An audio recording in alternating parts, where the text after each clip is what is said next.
disclaimer under Section 107 of the Copyright Act 1976, allowance is made for fair use purposes such as criticism, comment, news reporting, teaching, scholarship, education, and research. Fair use as a use permitted it by the copyright statute that might otherwise be infringing. Hello everybody, welcome to my channel. I am Afro. Please hit the like button on your way in, subscribe to my channel. Today we're going to be talking about what is redlining. What is redlining? I don't know, but we're about to find out in this video. So without further ado, let's get to it.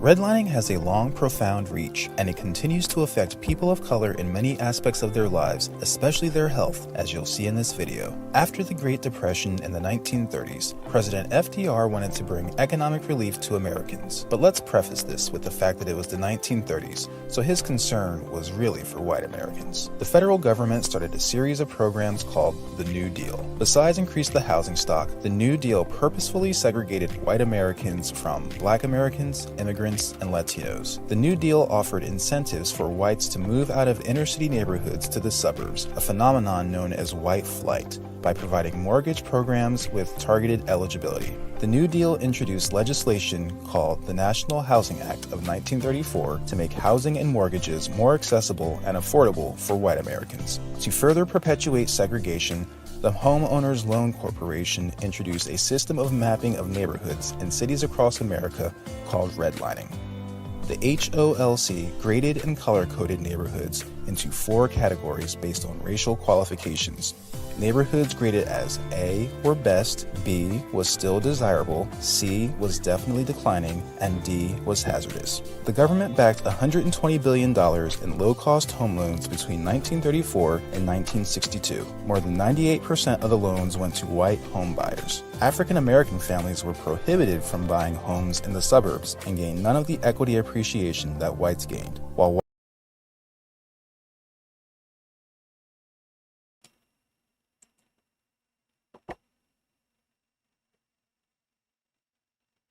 Really? This ain't nothing new. This is nothing new. We all know this. It was always hard for black people to get loans, any kind of loan, let alone, a loan to buy a house. It's always been separated that way. And it still is. It still is. This is what redlining is. Redlining is a separation of black people, white people, and whatever in between. Okay? Anyway, let's continue the video.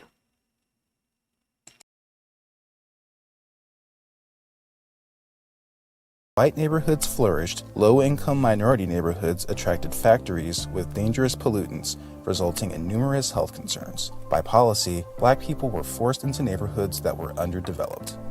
Also as a result of redlining, public and private investments were blocked in black neighborhoods. Property values decreased, city services were unreliable, crime increased, and a host of other inequities arose.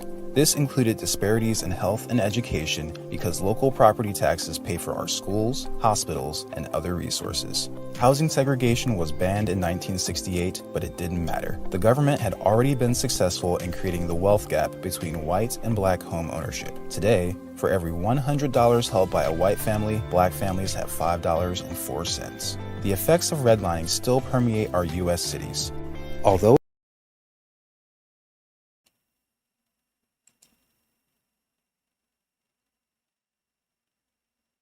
Okay, this is pissing me off already. Already, this is pissing me off. I kid you. I have to laugh to keep from blacking the F out, technically, right? But the rich gets richer and stays rich. The poor stays poor.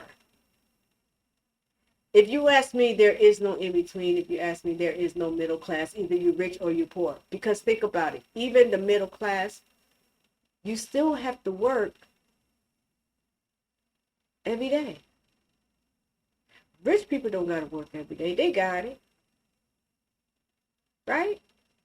But the middle class, you still have to work. That's why I say there is no in between. Either you're rich or you're poor. But we all know that the system was designed for black people to stay at the bottom, right? We all know this.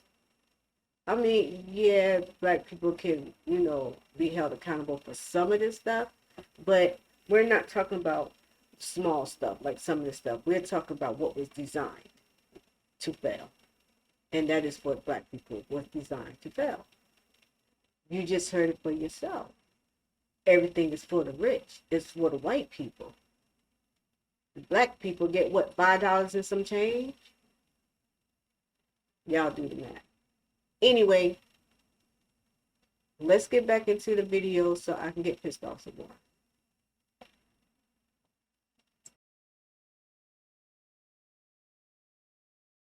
What has evolved somewhat, it is still practiced in New Jersey, home of RWJ Barnabas Health. Banks no longer openly talk about explicitly denying black people loans. Instead, some banks have quietly institutionalized bias in their operations. As recent as 2018, Hudson City Savings Bank settled a housing discrimination lawsuit in Hudson County for about $33 million, the largest redlining settlement in U.S. history. Today, homes in black neighborhoods are valued at 25% lower than those in white neighborhoods. Many counties provide funding and resources to prevent chronic illnesses based on a 3-4-50 framework. There are 3 behaviors that affect 4 health conditions that contribute to 50% of all deaths. The 3 behaviors are physical inactivity, inadequate diets, and tobacco use. When there are few green spaces, trails, and fitness clubs in neighborhoods, then people don't get enough physical activity. When there are little to no grocery stores, people do not get adequate nutrition. And when the availability of tobacco and alcohol is higher in these neighborhoods, then that brings on additional health problems. Healthy living should be a right for everyone. However, one of the consequences of redlining is that many people live in food deserts. Food deserts are low-income communities where access to affordable, healthy food is limited or non-existent because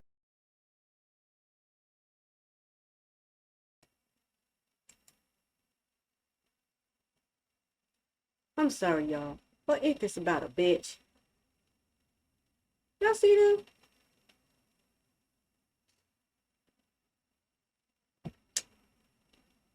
I'm gonna need some mental health after watching it. Because I'm about to be turned up. But I'm trying not to yet. Breathe. Anyway, let's get back to the video. Shh.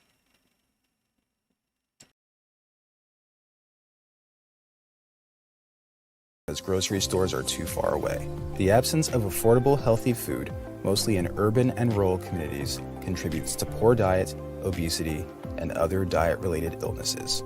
According to the United States Department of Agriculture, about 23.5 million people live in food deserts. This includes approximately 2.3 million people who live in low-income rural areas, do not have access to a vehicle, and are more than 10 miles from a supermarket. In New Jersey, the USDA has identified 134 food deserts, which affects approximately 340,000 residents. Additionally, the Reinvestment Fund, a nonprofit organization, has identified 10% of New Jersey's population, 924,000 residents, as food insecure, even if not in a federally recognized food desert. To be food secure means there is adequate food available and an individual has the ability to access it. In spite of the generational effects of racism and redlining, many healthcare organizations are going beyond the hospital to address food insecurity and health disparities in New Jersey.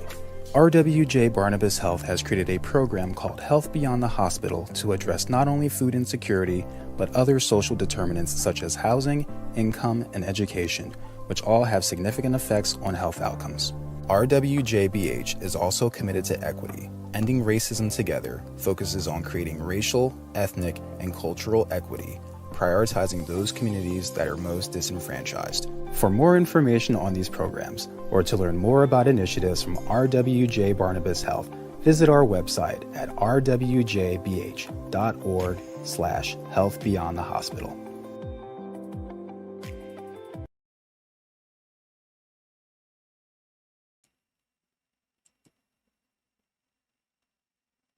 Do y'all believe that? Seriously, y'all believe that? I don't. There's still some racism within that establishment as well. They still according on who you are. I've seen it. They full of shit. I'm not going, and I'm not buying it.